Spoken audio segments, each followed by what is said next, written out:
3 దశల్లో జరిగిన గ్రామ పంచాయతీ ఎన్నికల్లో కాంగ్రెస్ అద్భుతమైన ఫలితాలు సాధించిందని 2029 అసెంబ్లీ ఎన్నికల్లో కూడా ఇవే ఫలితాలు పునరావృతమవుతాయని ముఖ్యమంత్రి రేవంత్ రెడ్డి అన్నారు. పార్టీ విజయం కోసం కష్టపడ్డ కాంగ్రెస్ కార్యకర్తలందరికీ ధన్యవాదాలు తెలిపారు. రాష్ట్రంలోని 12,000కు పైగా గ్రామ పంచాయతీల్లో ఎన్నికలు ప్రశాంతంగా ప్రజాస్వామ్యబద్ధంగా జరిగాయన్నారు. బీఆర్ఎస్, బీజేపీ ఒక్క కూటమిగా ఈ ఎన్నికల్లో పోటీ చేసి 3,511 బీఆర్ఎస్, 710 బీజేపీ గెలుపొందాయని, బీఆర్ఎస్, బీజేపీ కూటమి మొత్తం 4,221 పంచాయతీలు గెలుచుకున్నాయని తెలిపారు. తెలంగాణ రాష్ట్రంలో స్థానిక సంస్థల ఎన్నికలు 12,728 గ్రామ పంచాయతీలకు గాను వాటి ఫలితాలను రాష్ట్ర ఎన్నికల అధికారులు ప్రకటించడం జరిగింది. ఈ పంచాయతీరాజ్ ఎన్నికలను ప్రశాంతంగా, ప్రజాస్వామ్యబద్ధంగా, ఎక్కడా అధికారిక లోటుపాట్లు లేకుండా నిర్వహించినందుకు ప్రభుత్వ సిబ్బందిని రాష్ట్ర ప్రభుత్వం తరఫున మనస్ఫూర్తిగా నేను అభినందిస్తున్నాను. 12,702 గ్రామ పంచాయతీల ఫలితాలలో 7,527 గ్రామ పంచాయతీలు కాంగ్రెస్ పార్టీ, 808 కాంగ్రెస్ పార్టీకి సంబంధించిన రెబెల్స్ ఈ ఎన్నికలలో నెగ్గడం జరిగింది.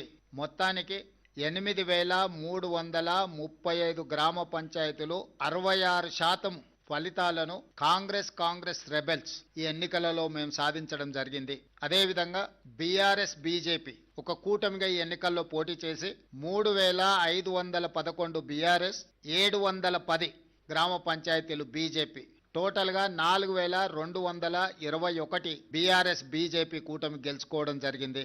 ఇది 33%. దాదాపుగా 146 గ్రామ పంచాయతీలు సిపిఐ, సిపిఎం, ఇతరులు 1%, ఇతర రాజకీయ పార్టీలు కూడా నెగ్గడం జరిగింది.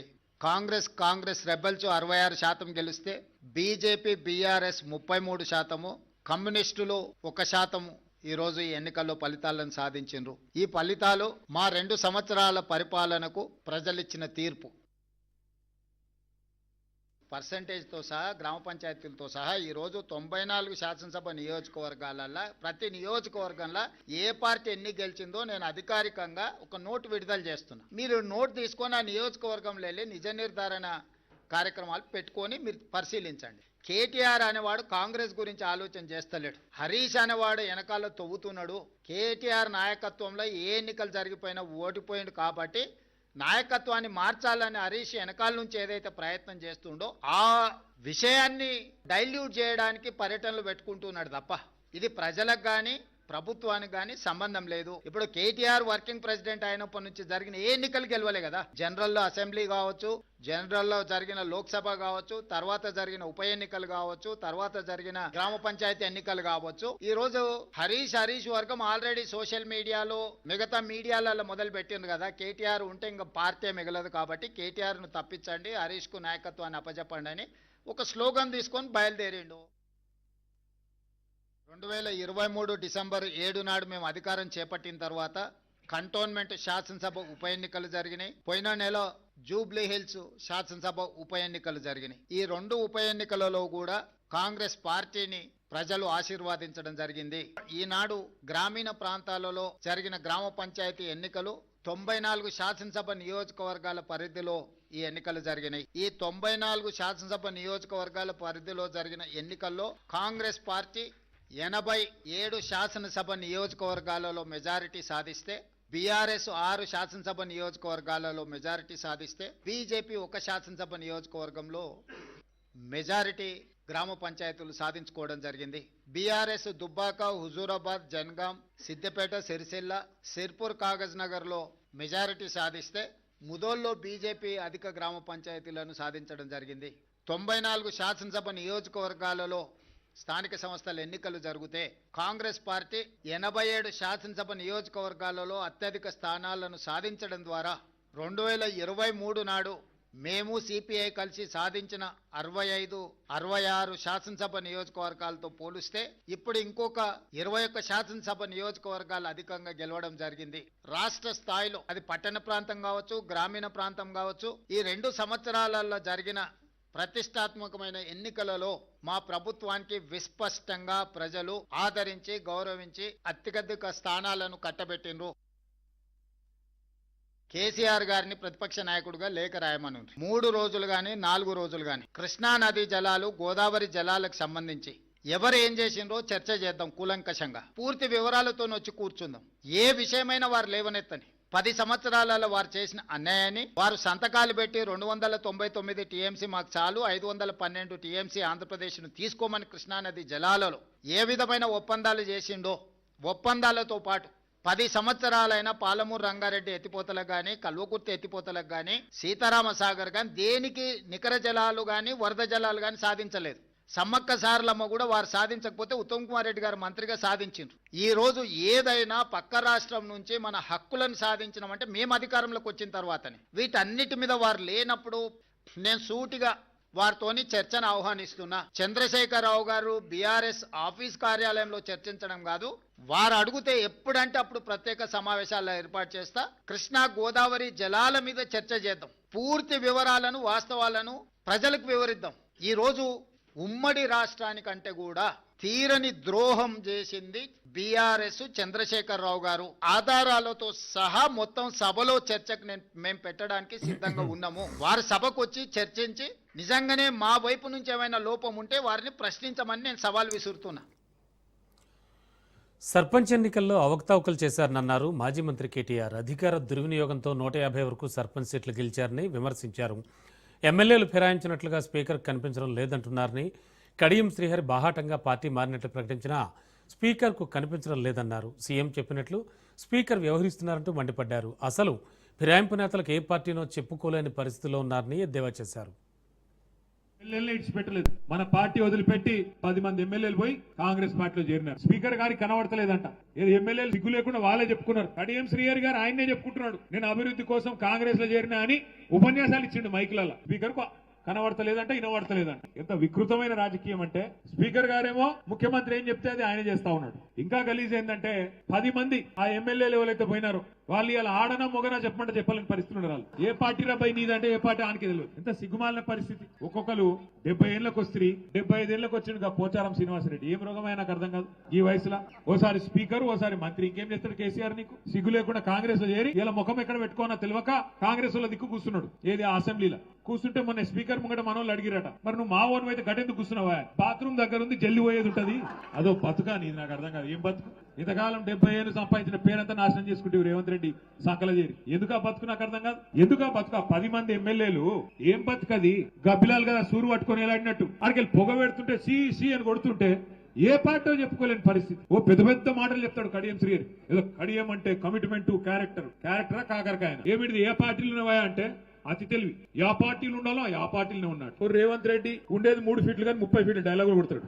ఓహో ఆహా ఏదో పెద్ద గెలిచినా పీకిన అడ్డిమారి గుడ్డి దెబ్బల ముఖ్యమంత్రి అయిన మాకు తెలియదా? నీకు తెలియదా? మనోళ్ళు ఏమనుకున్నారు? మీ ఆలేరులో భువనగిరిలో కూడా ఏమనుకున్నారు అంటే పోతే శేఖర్ రెడ్డి పోతాడేమో, సునీత పోతుందేమో, కానీ కేసీఆర్ ఉంటాడు కదా అనుకున్నారు. అనుకొని ఏం చేశారు? మీరు ఇంట్లో అన్నారు, ఆయనతో మొదటికి మోసం వచ్చి. మరి ఇక్కడ శేఖర్ పోయి ఆడ సునీత పోతే కేసీఆర్ ముఖ్యమంత్రి ఎట్లయితాడే? నాకు అర్థం కాదు. అక్కడ మనం దెబ్బతిన్నాం. చిన్న లాజిక్ మిస్ అయినాం అన్నట్టు ఒక అది జరిగింది. నిజానికి కేసీఆర్ గారి మీద రాష్ట్రంలో ఏ మనిషికి కూడా కాంగ్రెస్ వానికి బీజేపీ కూడా నిజంగా చెప్పాలంటే ప్రేమనే ఉన్న తప్ప కోపం లేదు. టీఆర్ఎస్ పుడితేనే 13 ఏళ్లు కొట్లాడితేనే ఆఖరికి కేసీఆర్ గారు సావు నోట్లో తలబెడితేనే అప్పుడు కదా తెలంగాణ వచ్చింది. ఆ తెలంగాణ వస్తేనే కదా ఇవాళ టీపీసీసీ, టీ బీజేపీ, టీ ముఖ్యమంత్రి వచ్చిందే కేసీఆర్ వల్ల కదా. కేసీఆర్ గారి నాయకత్వంలో గ్రామ పంచాయతీలలో జరిగిన పని స్వాతంత్రం వచ్చినాక భారతదేశంలో ఏ రాష్ట్రంలో కూడా జరగలేదు అనే మాట అక్షర సత్యం. ఇందులో తిరుగులేదు. కేసీఆర్ గారు వచ్చిన తర్వాత 24 గంటల కరెంటు రైతాంగానికి ఇచ్చిన రాష్ట్రం ఒక్క తెలంగాణ కాదా?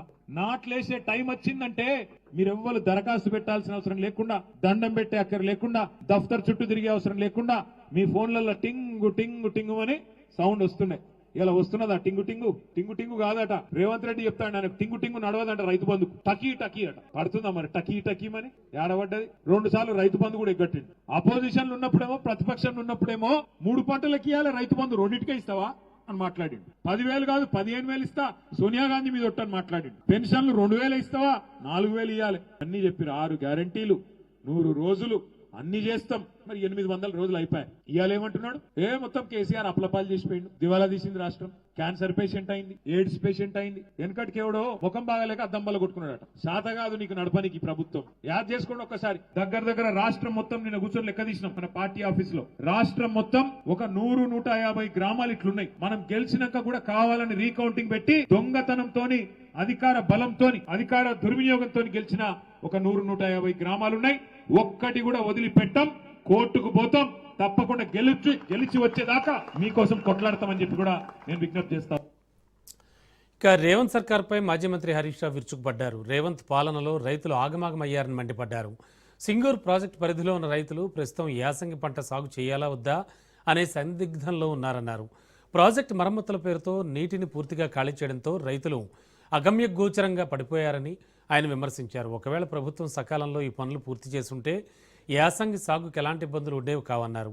రేవంత్ సర్కార్ వచ్చాక రైతులకు అడుగడుగునా కష్టాలు ఎదురవుతున్నాయన్నారు. రైతుల పక్షాన బీఆర్ఎస్ పోరాడుతుందన్నారు హరీష్ రావు. రుణమాఫీ చేస్తా 15 ఆగస్టు కల్లా అన్నాడు. ఎన్ని 15 ఆగస్టులు పోయినాయి రేవంత్ రెడ్డి? ఎందుకు ఈ రోజుకు రుణమాఫీ పూర్తి కాలేదు? కేవలం 40% మంది రైతులకు మాత్రమే రుణమాఫీ జరిగింది. ఇలా రుణమాఫీ విషయంలో రైతుల్ని మోసం చేసినారు. రైతు బంధు విషయంలో రైతుల్ని మోసం చేసినారు. బోనస్ విషయంలో రైతుల్ని మోసం చేసినారు. ఎరువుల సరఫరాలో ఫెయిల్ అయిపోయినారు. విత్తనాల సరఫరాలో ఫెయిల్ అయినారు. పంట కొనుగోలు విషయంలో కూడా ప్రభుత్వం ఫెయిల్ అయిపోయింది. పోయిన యాసంగి బోనస్ ఇప్పటి వరకు రాలేదు. రాష్ట్రంలో పోయిన యాసంగిది 1200 కోట్ల రూపాయల బోనస్ ఇంకా కూడా ప్రభుత్వం ఇయ్యడం లేదు. 6 నెలలు అయిపోయినా బోనస్ పైసలు పడతలేవు. 1800 కోట్ల రూపాయలు బోనస్ ఈ రోజు కూడా పెండింగ్ లో ఉన్నాయి. ఈ బోనస్ డబ్బులు ఎప్పుడు ఇస్తారు అని రైతుల పక్షాన్ని నేను అడుగుతా ఉన్నా. రైతులు దుక్కి దున్నుతున్నారు, చేను రెడీ చేసినారు, నార్లు పోసినారు. మరి పెట్టుబడి సాయం అనేది మొదట్లోనే ఇవ్వాలి కదా. మరి యాసంగి రైతు బంధు ఎప్పుడు విడుదల చేస్తారు? వ్యవసాయానికి కావాల్సిందే యూరియా, నీళ్లు, రెండే కదా కావాల్సింది. అయితే నీళ్లు కావాలి, యూరియా కావాలి, కరెంటు కావాలి. కానీ కాంగ్రెస్ గవర్నమెంట్ ఏమంటుందంటే ఇవాళ వ్యవసాయానికి యాప్లు కావాలి, మ్యాపులు కావాలంటుంది. యూరియా సరఫరా చేయడం చేతగాక ఈ ప్రభుత్వం దొంగ నాటకాలు ఆడుతా ఉంది. మళ్ళీ ఇప్పుడు మ్యాపులు, యాప్ల పేరిట రైతుల ఉసురు పోసుకుంటా ఉన్నారు. ఇది ఒక అనాలోచితమైన చర్య, ఒక తుగ్లక్ చర్య. విరమించుకోవాలని చెప్పి బీఆర్ఎస్ పార్టీ పక్షాన రైతుల పక్షాన డిమాండ్ చేస్తా ఉన్నాం. సరఫరా పెరిగిందంటారు, స్టాక్ ఉన్నదంటారు. మళ్ళీ యాప్లు మ్యాప్లు ఎందుకు? రైతు వ్యవసాయం చేయాలనా? ఈ యాప్ల చుట్టూ, మ్యాప్ల చుట్టూ, అధికారుల చుట్టూ తిరగాలనా? రైతుకు నాగలు పట్టుడే తెలుసు తప్ప ఈ యాప్లు గీపులు తెలివై. రేపు రైతులే కౌలుకు ఇవ్వని పరిస్థితి ఏర్పడుతుంది. రైతులకు, కౌలు రైతులకు మధ్య పంచాయతీ పెడుతుంది ఇలా కాంగ్రెస్ ప్రభుత్వం. అవసరమైతే కాళేశ్వరం నీళ్లను కూడా మళ్లించి 2 పంటలకు కూడా నీళ్లు అందించింది బీఆర్ఎస్ ప్రభుత్వం. అసలు నేను ఆ రోజు నీటిపారుదల శాఖ మంత్రిగా ఉన్నప్పుడు జీవో ఇచ్చి, యాసంగి పంటకు జీవో ఇచ్చి 3 విడతల్లో ఎన్నెన్ని నీళ్లు ఇస్తామో కూడా పంట సాగు కంటే ముందే జీవో ఇచ్చినాం. హైదరాబాద్కు రావాల్సిన అవసరం లేకుండా, రైతులు ఎదురు చూడకుండా 10 ఏళ్లు 2 పంటలకు నీళ్లు ఇచ్చింది బీఆర్ఎస్ ప్రభుత్వం. గతంలో అసలు బోరు బండి అనేది కేసీఆర్ గారి హయాంలో మాయమైంది. యాసంగికి నీళ్లు వస్తాయా రావా అని మా పాపన్నపేట రైతులు, మా హవేలీ గన్పూర్ రైతులు, మా కొల్చారం రైతులు బోర్లు వేసుకుంటా ఉన్నారు. అంటే మళ్ళీ అప్పుల పాలవుతున్నారు రైతుల పరిస్థితి. అంటే మార్పు తెస్తాం అంటే మళ్ళీ ఏం మార్పు తెచ్చిండ్రు? పాత రోజులు తెచ్చిండ్రు. మళ్ళా బోర్ల చుట్టూ రైతులు మళ్ళీ అప్పుల పాలయ్యేటువంటి పరిస్థితి తెస్తా ఉన్నారు. 10 ఏళ్లలో ఒక్కనాడు కూడా బోర్ వేయలే రైతులు. కానీ మళ్ళీ కేసీఆర్ పాలన పోయింది, కాంగ్రెస్ పాలన వచ్చిందంటే మళ్ళీ బోర్ బండ్లు వచ్చినాయి. మళ్ళీ బోర్లు వేసేటువంటి ఇబ్బందులు, బాధలు ఇవాళ రైతులకు వస్తా ఉన్నాయి. మేము యాసంగి రైతు బంధు సాగు చేసిన వాళ్ళకే ఇస్తాం, మిగతా వాళ్ళకి ఎగబెడతామంటున్నాడు. అంటే ఇప్పుడు ఓట్లు అయ్యేదాకా ఆగినరా? యాసంగిలో ఎవరికి ఇస్తారు, ఎవరికి ఇవ్వరు? ఈ రాష్ట్రంలో 50-60 లక్షల ఎకరాల్లో పత్తి సాగు చేసే రైతులు ఉంటారు. వాళ్ళు ఒక పంటనే చేస్తారు, పత్తి 6-7 నెలల పంట. మరి ఆ పత్తి రైతులకు ఇస్తారా, ఇయ్యరా? చెరుకు రైతులు, పసుపు రైతులు, అనేక మంది రైతులు ఉన్నారు. మరి ఆ రైతులకు ఈరోజు మీరు యాసంగికి సబ్సిడీ ఇస్తారా, ఇవ్వరా? సంక్షేమాన్ని మరిచిన చంద్రబాబు సర్కార్ ప్రతి శాఖను ప్రైవేటు పరం చేయాలని చూస్తోందని మాజీ సీఎం జగన్మోహన్ రెడ్డి విమర్శించారు.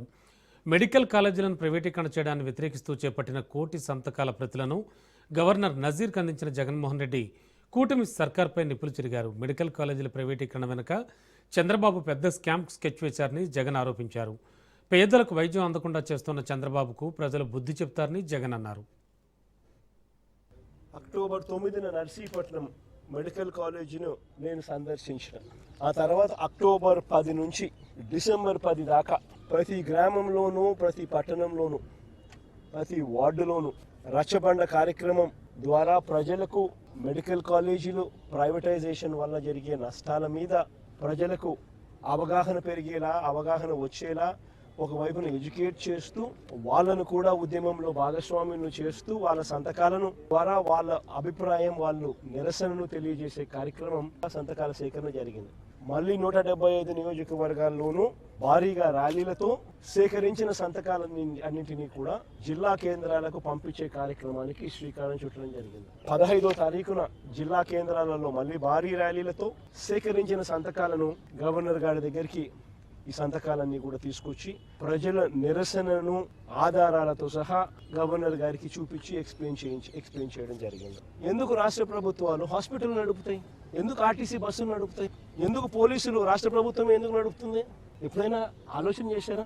కారణం ఏమిటంటే రాష్ట్ర ప్రభుత్వమే స్కూళ్ళు నడపకపోతే, రాష్ట్ర ప్రభుత్వమే హాస్పిటల్ నడపకపోతే, రాష్ట్ర ప్రభుత్వమే ఆర్టీసీ బస్సులు నడపకపోతే పేద మధ్యతరగతి వాళ్ళు ప్రైవేట్ ఎక్స్ప్లాయిటేషన్కు లోనై వాళ్ళు అఫోర్డ్ చేయలేని పరిస్థితిలోకి ఈ బేసిక్ నెసెసిటీస్ అన్నీ వెళ్ళిపోతాయి. అందుకనే ఏ రాష్ట్ర ప్రభుత్వం అయినా కూడా తమ వంతు బాధ్యతగా తీసుకొని ఇవన్నీ నడుపుతారు. స్కూళ్ళు కానీ, హాస్పిటళ్ళు కానీ, పబ్లిక్ ట్రాన్స్పోర్ట్లో ఉన్న ఆర్టీసీ బస్సులు కానీ, లా అండ్ ఆర్డర్ను పరిరక్షించే పోలీస్ వ్యవస్థ కానీ అన్నీ ప్రైవేటైజేషన్ చేసుకుంటా పోతా ఉన్నాము అని అంటే అసలు ఇంకా ప్రైవేట్ ఎక్స్ప్లాయిటేషన్కు చెక్ అనేది ఎక్కడా ఉండదు. చంద్రబాబు నాయుడు స్కాముల విషయంలో 4 అడుగులు ఎక్కువ వేసేస్తా ఉన్నాడు. స్కాములు చేయని ఏరియాస్లో కూడా స్కాములు చేస్తూ ఉన్నాడు, చేయకూడని ఏరియాస్లో కూడా. ప్రైవేట్ మెడికల్ కాలేజీని, గవర్నమెంట్ మెడికల్ కాలేజీని ప్రైవేట్కి ఇస్తాడు. ప్రైవేట్కి ఇవ్వడమే ఒక స్కామ్ అయితే, భూమి గవర్నమెంట్ది, మెడికల్ కాలేజ్ కన్స్ట్రక్షన్ గవర్నమెంట్ది, దాంట్లో పనిచేసే వాళ్ళు గవర్నమెంట్ వాళ్ళు, జీతాలు ఇచ్చేది గవర్నమెంటే, కానీ కాలేజీలు మాత్రం ప్రైవేట్ వాళ్ళంట. ఒక 550 బెడ్, 600 బెడ్ హాస్పిటల్ నడపాలి అని అంటే చెక్ చేయమంటే 5 నుంచి 6 కోట్ల రూపాయలు మినిమం అవుతుంది నెలకు అని. అంటే 2 ఏళ్ళకి కలిపితే 120 కోట్లు. అంటే 120 కోట్ల రూపాయలు చంద్రబాబు నాయుడు వాళ్ళకి ఇస్తున్నాడు. నాబార్డుతో టైఅప్తో పాటు ఇతర బ్యాంకులతో టైఅప్ చేయించినాం. కేంద్ర ప్రభుత్వ నిధులను కూడా టైఅప్ చేశాం. 8,000 కోట్లకు గాను 3,000 కోట్ల రూపాయలు ఖర్చు చేసి 7 కాలేజీలు పూర్తి చేసినాం. 2.5 లక్షల కోట్ల పైచీలకు రాష్ట్ర బడ్జెట్ ఉన్న రాష్ట్రంలో 1,000 కోట్ల రూపాయలు ప్రతి సంవత్సరం పెట్టలేరా అని అడుగుతా ఉన్నా. పోనీ పెట్టద్దండి, అయితే పెట్టాకండి, వదిలేయండి. మేము వచ్చినాక మేము చూసుకుంటాం కదా, మేము వచ్చినాక మేము కడతాం కదా, నీ చేత కాకపోతే. అంతేగాని ఈ మాదిరిగా నువ్వు స్కాములు చేసి అమ్మడం ఏంటి? కొన్ని కోట్ల మందికి ఉచిత వైద్యం ఇస్తూ, వెలకట్టలేని సేవలు అందిస్తూ కొన్ని కోట్ల జీవితాలలో ఇవి వెలుగులు నింపుతాయి ఈ మెడికల్ కాలేజీలు. మీ ద్వారా రాష్ట్ర ప్రజలకు అందరికీ కూడా ఈ విషయాలన్నీ కూడా తెలియజేస్తూ ఈ పోరాటం ఇంతటితో ఆగదు. గవర్నర్ గారికి సంతకాలు చూపించడం జరిగింది. ఈ సంతకాలు చూపించిన ఈ కార్యక్రమం ఇంతటితో ఆగిపోదు. ప్రతి ప్రయత్నము జరుగుతుంది చంద్రబాబు నాయుడు గారిని ఈ విషయంలో అడ్డుకునేదానికి. ట్రిపుల్ మోడ్లో ప్రైవేట్ కాలేజీలు నిర్మించేవారిని తాము అధికారంలోకి వచ్చాక జైల్లో పెడతామని జగన్ బెదిరిస్తే చూస్తూ ఊరుకోబోమని ముఖ్యమంత్రి చంద్రబాబు నాయుడు అన్నారు. జగన్ వ్యాఖ్యలు ఆయన రాజకీయ అజ్ఞానానికి నిదర్శనమని సీఎం చంద్రబాబు అన్నారు. ట్రిపుల్ పద్ధతిలో 2 ఏళ్లలోనే మెడికల్ కాలేజీలు పూర్తవుతాయని, ఎక్కువ సంఖ్యలో సీట్లు అందుబాటులోకి వస్తాయని సీఎం బాబు స్పష్టం చేశారు. రాజకీయ విమర్శలు చేయొచ్చు కానీ రౌడీజం చేస్తామంటే కంట్రోల్ చేయాల్సిన పద్ధతిలో చేస్తామని జగన్ ఉద్దేశించి చంద్రబాబు పరోక్షంగా వ్యాఖ్యలు చేశారు. మాట్లాడుతున్నారు. ఈ రోజు మీరు చూస్తే ఒక స్టేట్మెంట్ చూసాం. పీపీపీ మీద మాట్లాడుతూ మెడికల్ కాలేజెస్ పీపీపీ కింద ఇస్తున్నారు, ఎవరన్నా తీసుకుంటే వచ్చిన 2 నెలల్లోనే జైల్లో పెడతామని మాట్లాడుతున్నారు. ఇది ఎంత హాస్యాస్పదంగా ఉందంటే, పొలిటికల్ మెచ్యూరిటీకి ఇది పరాకాష్ట. ఇలాంటి వ్యక్తులు లాస్ట్ టైం ఇదే మాదిరిగా వచ్చి ఎలక్ట్రిసిటీ డిపార్ట్మెంట్ని టోటల్గా భ్రష్టు పట్టించారు. ఎంత హారిబుల్గా చేశారంటే, సోలార్ ఎనర్జీ ఇచ్చాం, గవర్నమెంట్ అనేది ఒక సావరిన్ పవర్ పబ్లిక్ ఇంట్రెస్ట్ కోసం ఇస్తే ఆ సోలార్ పవర్ వాడకుండా క్యాపిటల్ కాస్ట్ కింద 9,000 కోట్ల రూపాయలు పే చేశారు. అదే మరి పవర్ లేదు కాబట్టి 14 రూపాయలతో కరెంటు కొన్నారు. అంటే డబుల్ డిసడ్వాంటేజ్ తీసుకొచ్చారు. కడానా డిపార్ట్మెంట్ ఈరోజు 1,14,352 కోట్ల రూపాయలు డెట్కి చేరే పరిస్థితికి వచ్చింది ఒక్క ఎలక్ట్రిసిటీ డిపార్ట్మెంట్. నేను ఏ వ్యక్తి విమర్శ చేసినా విమర్శ చేస్తే నేను సమాధానం చెప్పగలుగుతాం.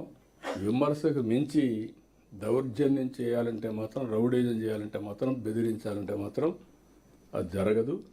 నేను అందుకే మీకు మాట చెప్పాను, లా అండ్ ఆర్డర్లో చాలా గట్టిగా ఉంటాం. వ్యక్తులు కాదు, రాజకీయ పార్టీలు కాదు, లా అండ్ ఆర్డర్ రౌడీలు కానీ ఎవరైనా సరే రౌడీజం చేసినా కంట్రోల్ చేస్తాం. మెడికల్ కాలేజీలను ట్రిపుల్ పీ మోడ్లో నిర్మిస్తున్నపై జగన్ అనవసర రాద్ధాంతం చేస్తున్నారని మంత్రి సత్యకుమార్ మండిపడ్డారు. విజిటింగ్ పొలిటీషియన్గా మారిన జగన్మోహన్ రెడ్డి కొత్త డ్రామాకు తెరలేపారని మంత్రి సత్యకుమార్ ఎద్దేవా చేశారు. కోటి సంతకాల పేరుతో గవర్నర్ నజీర్ను వైసీపీ అధ్యక్షుడు జగన్ తప్పుదారి పట్టించే ప్రయత్నం చేస్తున్నారని మంత్రి ఆరోపించారు. ప్రభుత్వ విధానాల్లో తప్పులుంటే ప్రశ్నించడంలో తప్పు లేదని, అయితే అహంకార పూరిత ధోరణితో ఉన్న జగన్మోహన్ రెడ్డి మెడికల్ కాలేజీలు నిర్మించేవారిని జైలుకు పంపుతామని బెదిరిస్తే ఊరుకునేవాళ్లు, భయపడేవాళ్లు ఎవరూ లేరని మంత్రి హెచ్చరించారు. వైసీపీ పార్టీ జగన్మోహన్ రెడ్డి గారి నాయకత్వంలో సంతకాలను సేకరణ చేస్తోంది. ఈ రాష్ట్రంలో ఉన్న మొత్తం జనాభా 5,30,00,000 మంది. దాంట్లో ఇంక మరి అంగన్వాడీలో ఉన్న వాళ్ళని వీళ్ళని అందరినీ కలుపుకున్నా, అంగన్వాడీలో పిల్లల్ని పుట్టిన బిడ్డలను కలుపుకున్నా కూడా 5,30,00,000 మంది జనాభా ఉంటే, కోటి సంతకాలంటే సగటున 5.3 మందికి ఒకరు సంతకం చేసి ఉండాలి. 5 కోట్లకు ఒకరు సంతకం చేసి ఉండాలి. ఎక్కడా ఎవరు సంతకాలు చేసిన దాఖలాలు కానీ, మేము చేశామని చెప్పిన సందర్భం కానీ లేదు. వీరెక్కడో 1-2 పట్టణాల్లో టెంట్ వేయడం, పొద్దున్న టెంట్ వేయడం, హడావిడి చేయడం, వాళ్ళే రావడం, కాస్త సంతకాలు పెట్టినట్టు చూడడం, సాయంత్రానికి టెంట్ వేసి వెళ్ళిపోవడం. ఇవి చూస్తుంటే గ్రామ ప్రాంతాల్లో ఎక్కడ దీని మీద చర్చ లేదు, కళాశాలల్లో ఎక్కడ చర్చ లేదు, విద్యార్థుల్లో ఎక్కడ చర్చ లేదు, పేదల్లో ఎక్కడ చర్చ లేదు. మరి ఎక్కడి నుంచి కోటి సంతకాలు తీసుకొచ్చామని వీళ్ళు మాట్లాడుతున్నారో నాకు అర్థం కావట్లేదు. ఏంటి సార్ బాగా కోటి సంతకాలు జరుగుతుందా అని? కోటి సంతకాల సంగతి దేవుడు అరగండి, సంతకాలు పెట్టి కుడి చేయడం చేయి వాచిపోతున్నాయి మా కార్యకర్తలకు అని చెప్తున్నారు. మరి ఇది పరిస్థితి.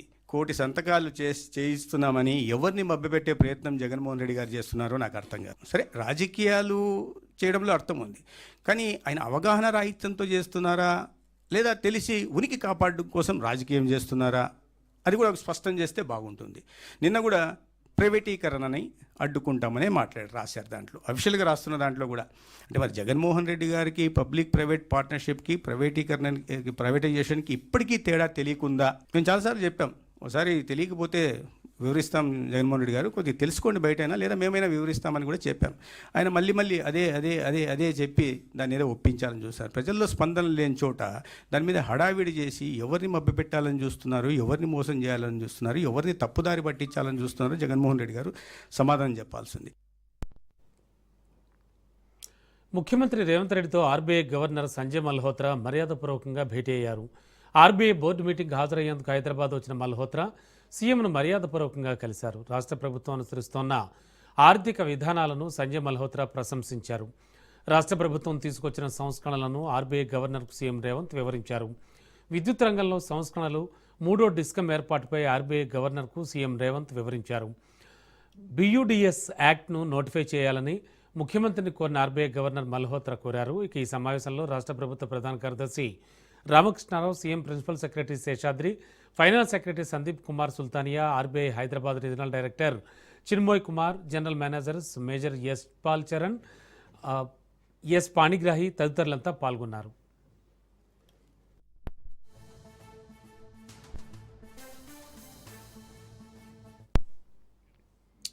ప్రధాని మోడీ ఒమన్లో పర్యటించారు. ప్రవాస భారతీయులను ఉద్దేశించి మోడీ ప్రసంగించారు. ఒమన్ను ఒక మినీ ఇండియాగా చూస్తున్నామన్నారు. ఇరు దేశాల మధ్య మైత్రి బంధం బలోపేతం అవుతుందన్నారు. భారీ లక్ష్యాల కోసం టైం ఫ్రేమ్ పెట్టుకున్నామన్నారు. साथियों, आज हम एक फैमिली की तरह इकट्ठे हुए हैं. आज हम अपने देश को, अपनी टीम इंडिया को सेलिब्रेट कर रहे हैं. साथियों, भारत में हमारी डाइवर्सिटी हमारी संस्कृति का मजबूत आधार है. हमारे लिए हर दिन एक नया रंग लेकर के आता है. हर मौसम एक नया उत्सव बन जाता है.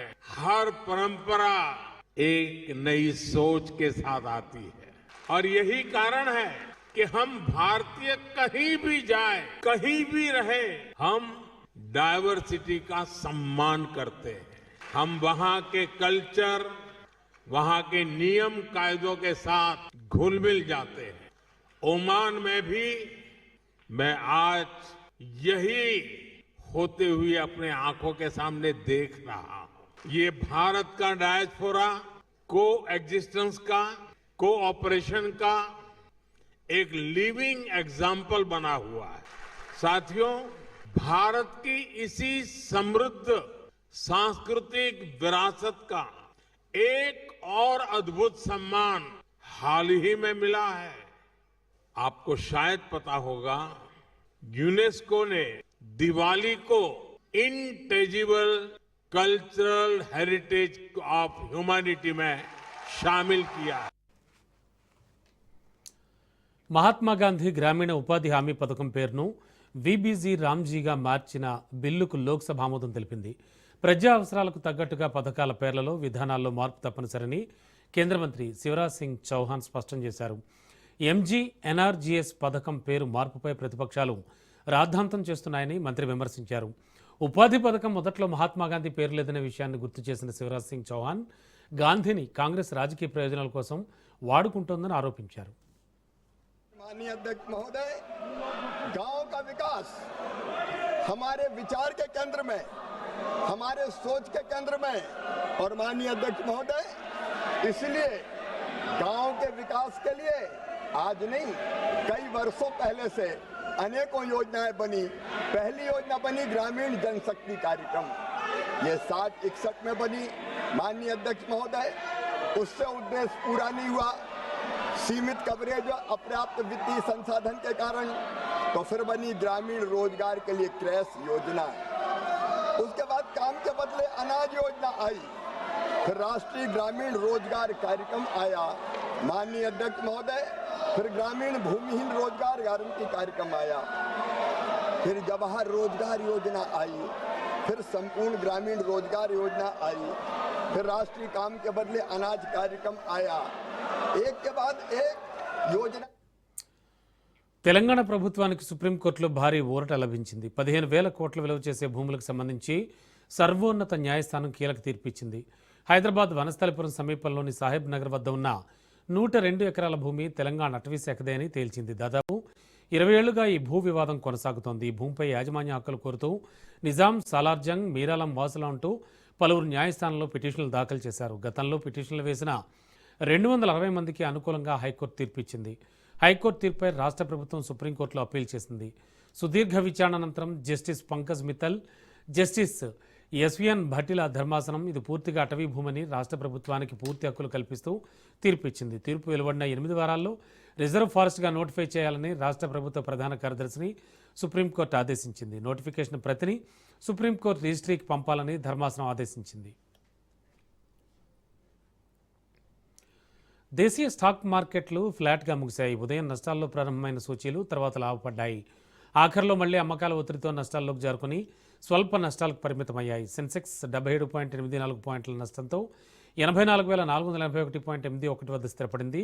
నిఫ్టీ కేవలం 3 పాయింట్లు నష్టపోయి 26,815.55 వద్ద ముగిసింది. డాలర్తో రూపాయి మార్కం విలువ 90.26గా ఉంది.